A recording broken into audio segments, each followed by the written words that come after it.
Today is March 25th and the chickens left me another little surprise in the nesting box, which is this teeny tiny little egg here. So last week I got an egg without a shell, and this week it's just a super tiny egg. Got a little crack in it.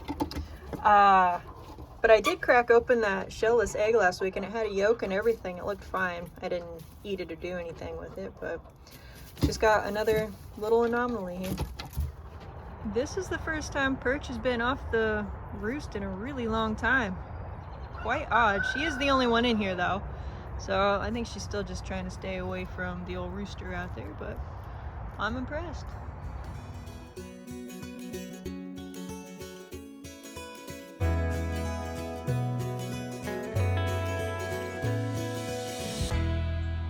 So one of the challenges this week is working on getting this trailer out of the yard. It is super waterlogged, so it's gonna be a little tough, maybe impossible, because I need to get this out so I can move the chicken tractor over to the larger farm property. So fingers crossed we'll get a little dry window in there, but it's not looking too promising, but I think we can get it.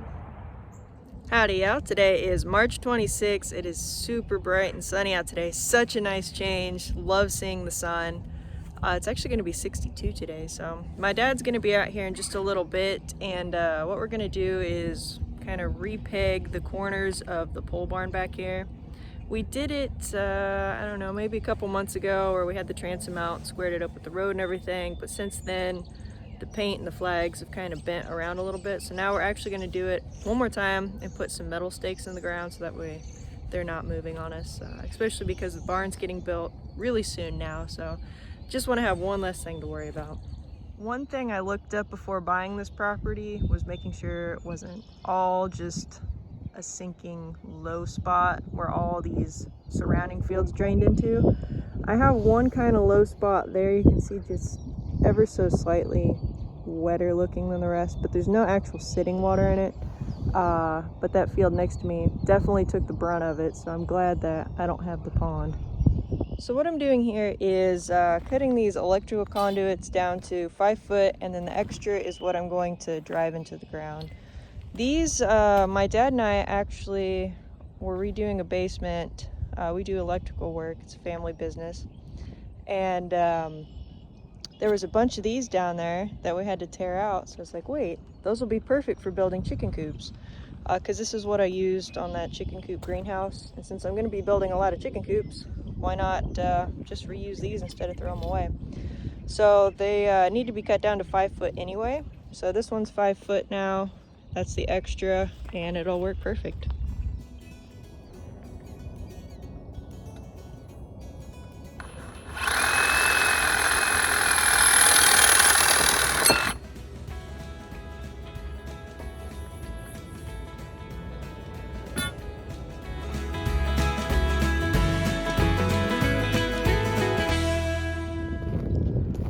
I will say I am impressed that this stayed on. You can tell the staples ripped out, but they're on. Everything actually feels pretty dry under there. It's gonna rain again later today, unfortunately, but I kind of want to uncover it. Even the wood that's sitting out here, surprisingly, doesn't look too wet. You can definitely tell it's been rained on, but not bad. At least there's not water sitting on it like that.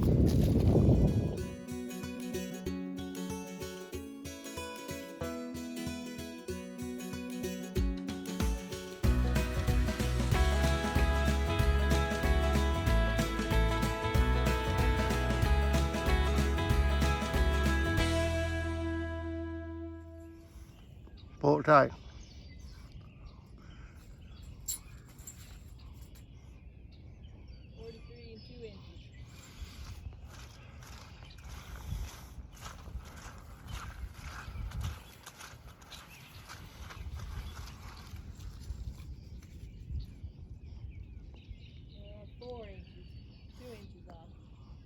This one's too long.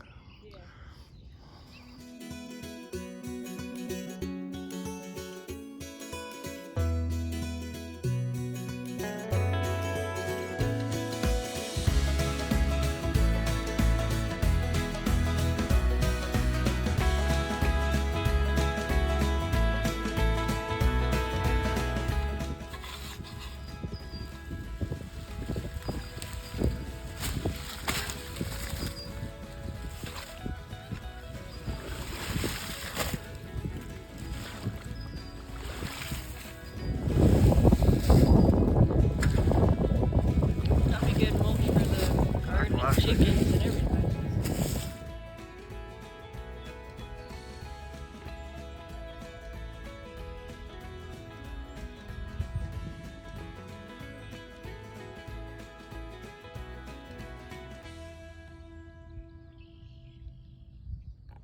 Howdy y'all, today is March 26th and it is absolutely gorgeous outside. 62, sunny, just love seeing the sun.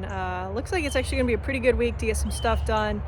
This week I have the chick hatching project with the school I've got to start preparing for. So they need 2 dozen eggs. So I've got to start looking for the perfect eggs that I want to incubate, and hopefully we'll get some stuff that hatches.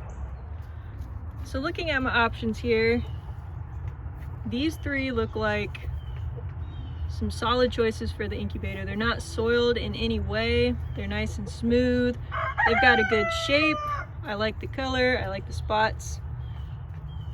That also is a really nice egg. It's not too bad there. Overall, another good one. This one also is pretty good. It's a little long, but nothing bad. So those 3 I will use for the school project. Checking this box. This one also looks pretty good. The bloom might have rubbed off a little bit there, but not a bad option, but I might wait on that one. This one here doesn't look too bad. You can kind of see in the light where it looks like the bloom might be off just a little there. Kind of got a little wrinkle in the shell. So maybe not the best one either. Ooh, chicken, don't step on these. Take these. And this last one here is definitely not a good one. It looks like they might have actually smashed an egg in here, and that's what got on this one. So you don't want soiled eggs in the incubator.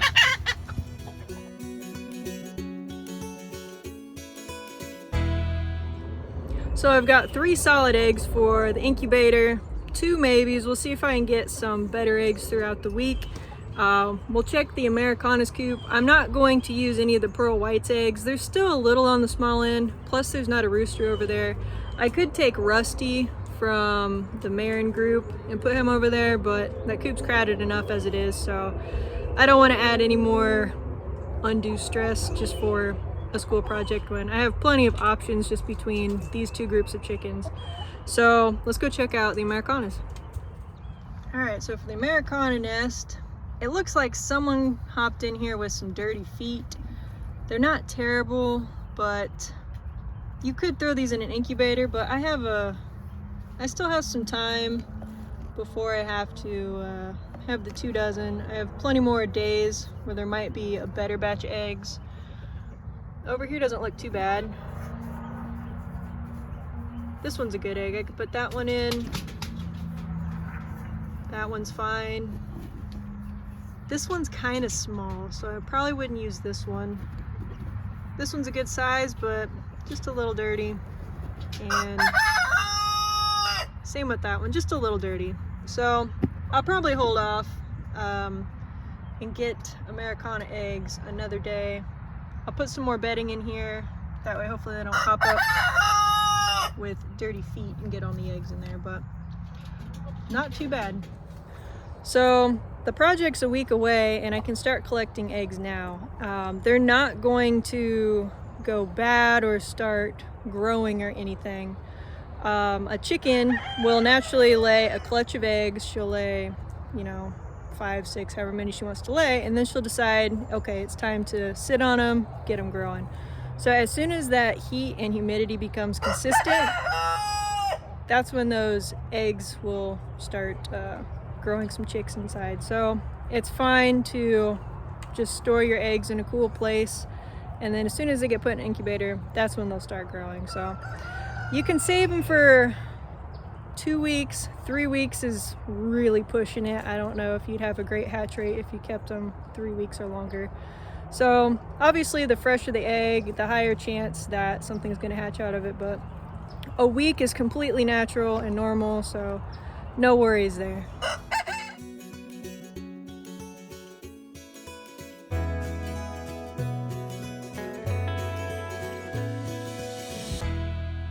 Hey guys, today is March 27th. I got a little surprise this morning in my inbox saying my bees have shipped. So I thought that was next week, so gotta get that hive in place and get a second hive all done and built up. I'm also at Tractor Supply really quick because the chicks are coming this week as well.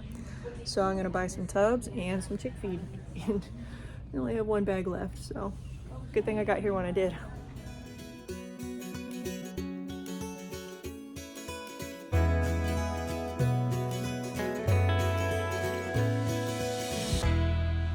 $33.25. Those are little pieces though. So at Tractor Supply today, I bought 2 of these 110-gallon tubs. These are going to be for chicks for the school project. Also, my chicks are coming this week, so they're going to be in here. What we're doing right now is we're going to cut a little lip out to make a nice top, because while they're here in the garage, there's cats around. I don't want cats jumping in there. And then once they're at the school, I don't want the chicks jumping out once they get older. And then the teachers are chasing them around and just being disruptive to the class. So we're gonna make a nice top for these tubs.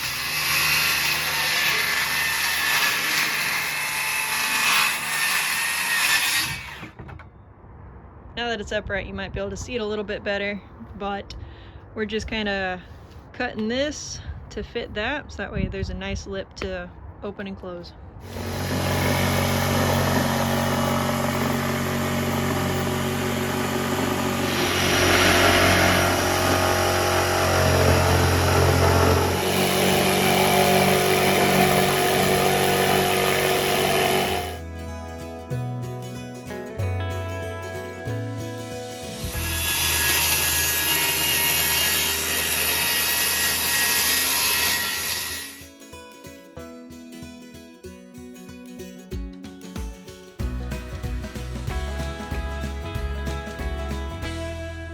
So to get this inside mark, what I did is I hopped inside and my dad lined it up on the outside, and then from inside I took a pencil and marked it. So now we're just going to cut it out.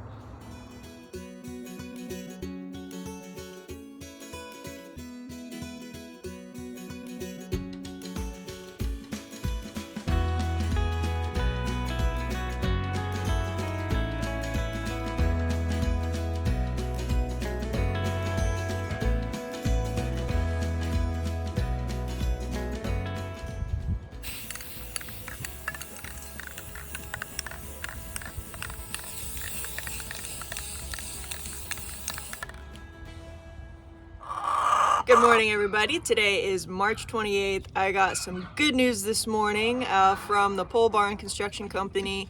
They called and said they're going to start on Thursday. So a lot of things happening on Thursday. My bees are expected to be here Thursday and the barn's starting. So super exciting. I haven't heard anything on the chicks yet. They were supposed to ship either Monday, yesterday, today, or tomorrow. So looks like they might be shipping Wednesday at this point. So you'll probably be getting them around Friday. So a lot going on this week.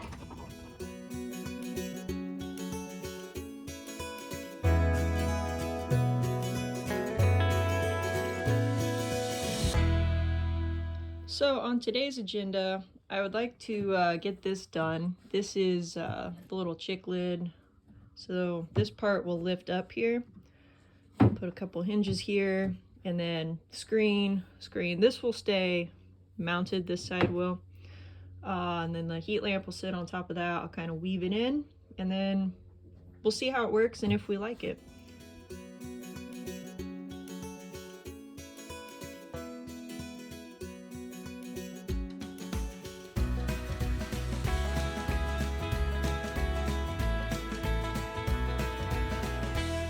Working on this coop right here, getting the nesting boxes done, since I'm gonna go ahead and pass on the greenhouse for now. The barn's getting built, or at least started, in the next 2 days, so I think things will work out time-wise.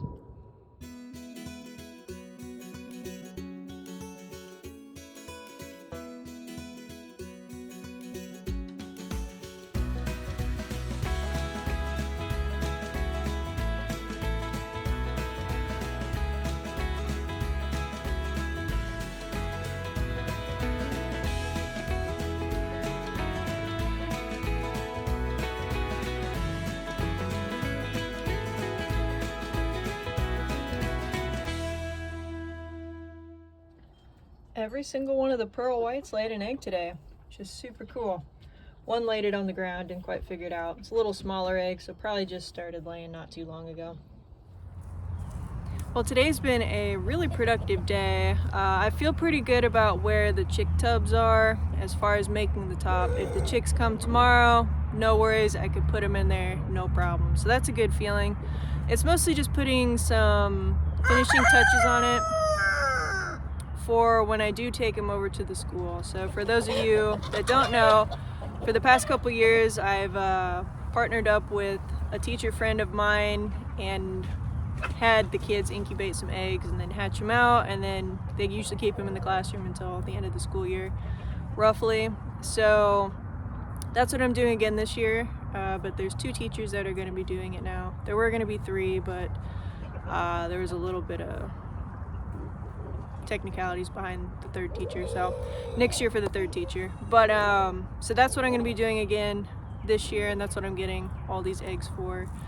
And that'll be on next week's video, getting that set up with her.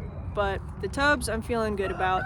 As far as the mobile coop, my dad and I had made some good progress on that today. It's not completed by any means, but the nesting boxes have a really nice start, and we know where we're going with it, so that's a really good feeling. The plan for that is to still try and get it out to the farm property on Thursday, because it hasn't been raining for 2 days now. And Thursday is our last dry day before it starts raining again, and the trailer and the yard back here, it's just going to be too muddy. So Thursday's the day we're going to try and get the trailer out of the yard and then go pick up the coop and then take it out to the property. So that's on Thursday. If the coop's not done, it's not a big deal. We can finish it later, but I want it to be pretty close to done. So that's that project. Also on Thursday, the barn's starting, which is super exciting, but I'll have to be there that morning to go over some details, handoff checks, work out some details with some of the barn design layout. So that'll be fun. But also on Thursday, my 2 packages of bees are also going to show up, which I thought were going to be next week, so I didn't time that very well. I thought I'd planned them for next week, and the chicks were this week, but I doubled up. So I have chicks and bees coming this week. So they'll be coming on Thursday at some point. So right now I have to figure out where I'm going to put the second hive. I'm going to keep the one hive behind me right here, there. I like that spot. It's perfect for the sun, the weather, and everything. They did well there. So I'm going to keep that hive there. Then I'm not exactly sure where I'm going to put the second hive. I am going to put it on this property. I'll put another hive in the next month or 2 out on the larger farm property. But there's just so many flowers and woods and fields around here that it's just a perfect location. So I'd like the second hive over here. So right now that's what I'm going to work on, figuring out a good spot for them, and then slowly building up the platform. I've also got to tear through this hive, pick out some good parts, bad parts, because I'm going to break that hive in half and kind of split the resources between the 2 packages that are coming. So it's 20,000 bees coming, 10,000 in each. So I'm excited for that. There's just a lot going on this week, and I love seeing things come together.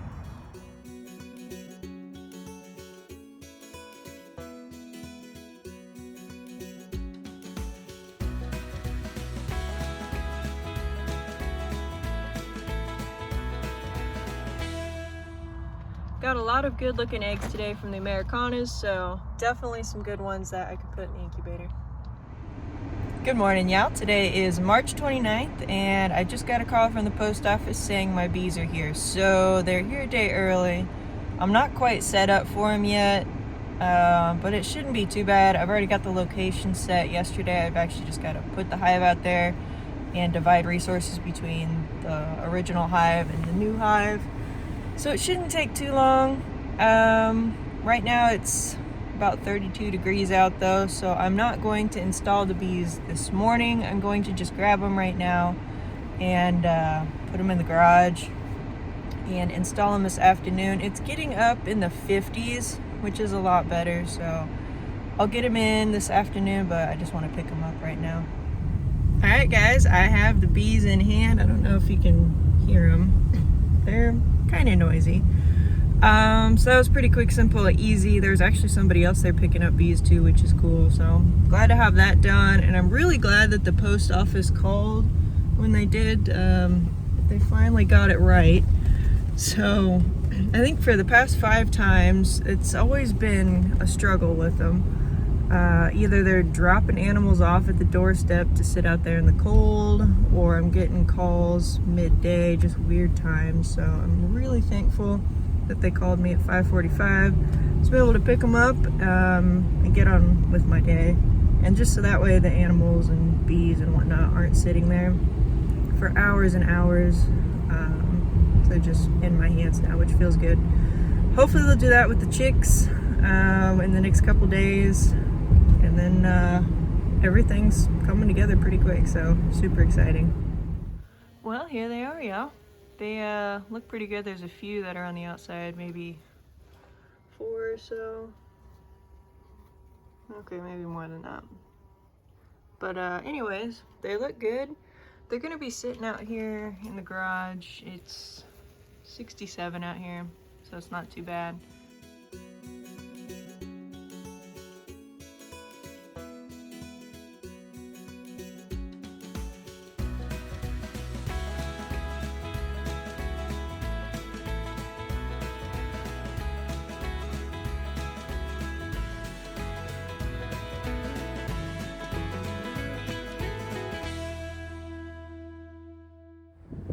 It's a little breezy, but the sun's out and it's definitely warming up pretty nice. So I want to get this done and then start putting the bees in. So right now I'm looking at the level here. So this is the front, this is the back. These are pretty much level side to side. It's close enough. I want the front tilting down, so that way if there's any moisture or rain gets in there, it'll roll out of the front of the hive and not sit back in the hive and get gross and moldy on them. So the base is done. I'm gonna pop this on and then start stacking the hive. So I'm in my old hive right now. I've got the cover off and I'm looking in the honey super here. What I'm gonna do is I'm going to split this in half, give 4 frames to one colony, 4 frames to the other colony. So they'll have a nice supply of honey to get them going. So here's the first frame I pulled out. You can see my bees ate through that side, but the very next frame, you see how it's all capped in there? They didn't touch it. Same with the back side of the frame I'm holding here. That's completely capped over. That is edible honey and my bees didn't even touch it.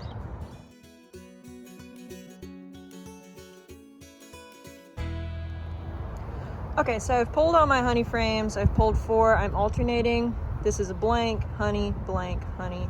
And honestly, these aren't really even blank. This was the honey super I used last year. So the bees have already drawn the comb out. So what I mean when I say drawn the comb out, there's already wax on it. So I'll show you one that they haven't done anything on. It's kind of dirty.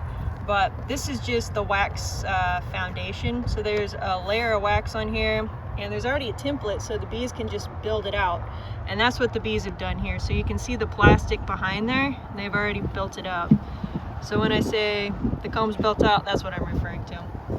And bees this year have a massive advantage over last year's bees because last year's bees started with absolutely nothing. These guys are getting a massive head start because everything's already drawn out and that takes a lot of work for the bees to do. Plus they already have honey, so they've got a ton of resources, so we should be getting honey pretty quick this year. The Cedar Hive's honey super is ready to go. So now I'm going to take the 4 that were empty from that hive, but yet built out, and put it in the white hive. You know guys, now that I'm tearing this hive apart pretty thoroughly and looking through it, I think I can say what killed my bees. So here's a little cluster of my bees probably trying to stay warm with who's left. But did you notice all these little dots? So like right there, that's a varroa mite. I don't know if I can zoom in enough here, but there's a couple bees with mites. You can see little black circles in here. I can't really really point and show you guys too well, but see down here, there's another mite, there's a mite, there's mites in that cell right there. So that's a lot of mites. So if I had my guesses, I would say that's probably what did my bees in. There are definitely a few things that I can do this year to help that situation. There's going to be mites in this hive no matter what, but there's a few other management tools I can use. One, instead of just putting powdered sugar on them, I'm actually going to get a sifter and really coat the hives versus just sprinkling it, because sometimes it comes in chunks and then I don't think it coats very well. Also last year, one thing I didn't do, which I could have done, was cage the queen and break the brood cycle, basically break her egg laying cycle, because when she lays eggs, the varroa mites lay eggs as well, hopping in the cells. So definitely something that I'm going to do this year. So a couple different things there. I'm also going to do some mite testing. I'll show you guys all that once we actually get cooking a little bit more, but interesting to see there are quite a few mites hanging around in this hive.